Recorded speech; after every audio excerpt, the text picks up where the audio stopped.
एक भिखारी था जो स्टेशन पर भीख मांगता था। वो वहां आने जाने वाली रेलगाड़ियों में बैठे यात्रियों से भीख मांगकर अपना पेट भरता था। एक दिन जब वह भीख मांग रहा था तो एक सूट बूट पहने लंबा सा व्यक्ति उसे दिखा। उसने सोचा, ये व्यक्ति बहुत अमीर लगता है, इससे भीख मांगने पर ये जरूर अच्छे पैसे देगा। वह उस लंबे व्यक्ति से भीख मांगने लगा। उस भिखारी को देखकर उस लंबे व्यक्ति ने कहा, तुम हमेशा मांगते ही रहते हो, क्या कभी किसी को कुछ देते भी हो? तभी वह भिखारी बोला, साहब मैं तो गरीब भिखारी हूँ, हमेशा लोगों से मांगता ही रहता हूँ। मेरी इतनी औकात कहाँ कि मैं किसी को कुछ दे सकूं। लंबा व्यक्ति बोला, जब किसी को कुछ दे नहीं सकते तो तुम्हें मांगने का भी कोई हक नहीं है। मैं एक व्यापारी हूँ और लेन देन में ही विश्वास रखता हूँ। अगर तुम्हारे पास मुझे देने को कुछ भी हो तभी बदले में मैं तुम्हें कुछ दे सकता हूँ। इतना कहने के बाद वह लंबा व्यक्ति ट्रेन में बैठकर चला गया। इधर वह भिखारी उसकी कही गई बात के बारे में सोचने लगा। उस लंबे व्यक्ति द्वारा कही गई बात भिखारी के दिल में उतर गई। वह सोचने लगा कि भीख में मुझे शायद इसीलिए अधिक पैसा नहीं मिलता क्योंकि मैं उसके बदले किसी को कुछ दे नहीं पाता हूँ। लेकिन मैं तो भिखारी हूँ, किसी को कुछ देने लायक भी नहीं हूँ। लेकिन कब तक मैं बिना कुछ दिए लोगों से मांगता ही रहूँगा। बहुत सोचने के बाद उस भिखारी लड़के ने निर्णय किया कि जो भी व्यक्ति उसे कुछ देगा उसके बदले वह भी उस व्यक्ति को कुछ जरूर देगा। लेकिन अब उसके दिमाग में यह प्रश्न चल रहा था कि वह खुद भिखारी है, भीख के बदले वह दूसरों को क्या दे सकता है। इस बात को सोचते सोचते 2 दिन बीत गए, लेकिन उसे अपने प्रश्न का कोई उत्तर नहीं मिला। तीसरे दिन जब वह स्टेशन पर बैठा हुआ था तभी उसकी नज़र कुछ फूलों पर पड़ी जो स्टेशन के आसपास पौधों पर खिल रहे थे। उसने सोचा, क्यों ना मैं लोगों को भीख के बदले कुछ फूल दे दिया करूं।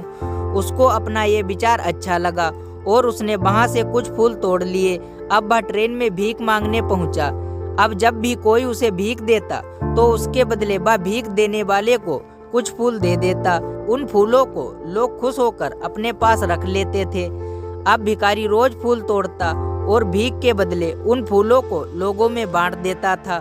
कुछ ही दिनों में उसने महसूस किया कि अब उसे लोग बहुत अधिक भीख देने लगे हैं।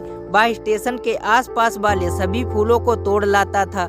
जब तक उसके पास फूल रहते थे बहुत से लोग उसे भीख देते थे, लेकिन जब फूल बांटते बांटते खत्म हो जाते तो उसे भीख भी नहीं मिलती थी। अब रोज ऐसा ही चलता रहा। एक दिन जब वह भीख मांग रहा था तो उसने देखा कि वही लंबा व्यक्ति ट्रेन में बैठा है जिसकी वजह से उसे भीख के बदले फूल देने की प्रेरणा मिली थी।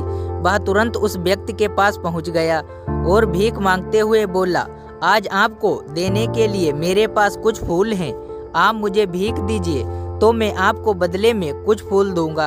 उस लंबे व्यक्ति ने भीख के रूप में कुछ पैसे दे दिए और भिखारी ने उसे कुछ फूल दे दिए। उस लंबे व्यक्ति को ये बात बहुत पसंद आई। वह बोला, वाह क्या बात है, आज तुम मेरी तरह एक व्यापारी बन गए हो।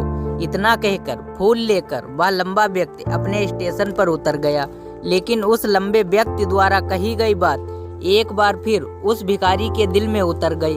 वह बार बार उस लंबे व्यक्ति द्वारा कही गई बात के बारे में सोचने लगा और बहुत खुश होने लगा। उसकी आंखें अब चमकने लगी।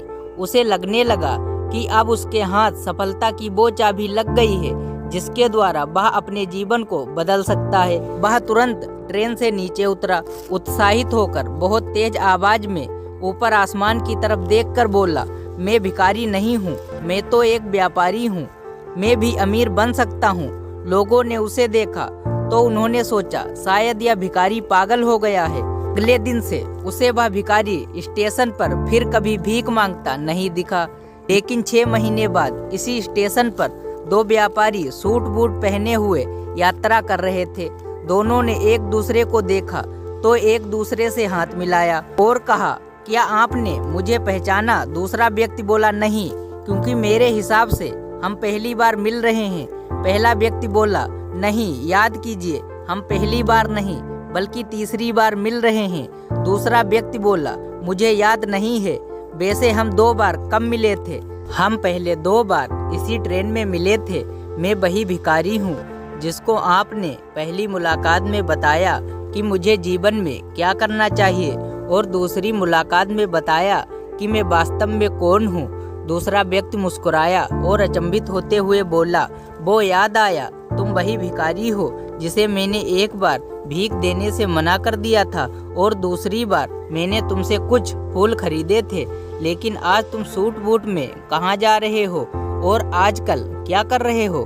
तब वह पहला व्यक्ति बोला, हाँ मैं वही भिखारी हूँ, लेकिन आज मैं फूलों का एक बहुत बड़ा व्यापारी हूँ और इसी व्यापार के काम से ही दूसरे शहर जा रहा हूँ। कुछ देर रुकने के बाद वह फिर बोला, आपने पहली मुलाकात में प्रकृति का वह नियम बताया था जिसके अनुसार हमें तभी कुछ मिलता है जब हम कुछ देते हैं। लेन देन का ये नियम वास्तव में काम करता है और इसे मैंने बहुत अच्छी तरह महसूस किया है, लेकिन मैं खुद को भिखारी ही समझता रहा। इससे ऊपर उठकर मैंने कभी कुछ सोचा ही नहीं।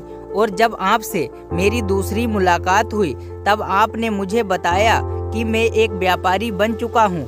तब मैं समझ चुका था कि मैं वास्तव में एक भिखारी नहीं बल्कि एक व्यापारी बन चुका हूँ। मैंने समझ लिया था कि लोग मुझे इतनी भीख क्यों दे रहे हैं, क्योंकि वह मुझे भीख नहीं दे रहे थे बल्कि उन फूलों का मूल्य चुका रहे थे। सभी लोग मेरे फूल खरीद रहे थे, इससे सस्ते फूल उन्हें कहाँ मिलते। मैं लोगों की नज़रों में एक छोटा व्यापारी था, लेकिन मैं अपनी नज़रों में एक भिखारी ही था। आपके बताने पर मुझे समझ आ गया कि मैं एक छोटा व्यापारी हूँ। मैंने ट्रेन में फूल बांटने से जो पैसे इकट्ठे किए थे और उनसे बहुत सारे फूल खरीदे और फूलों का व्यापारी बन गया। यहाँ के लोगों को फूल बहुत पसंद हैं और उनकी इसी पसंद ने आज मुझे फूलों का एक व्यापारी बना दिया।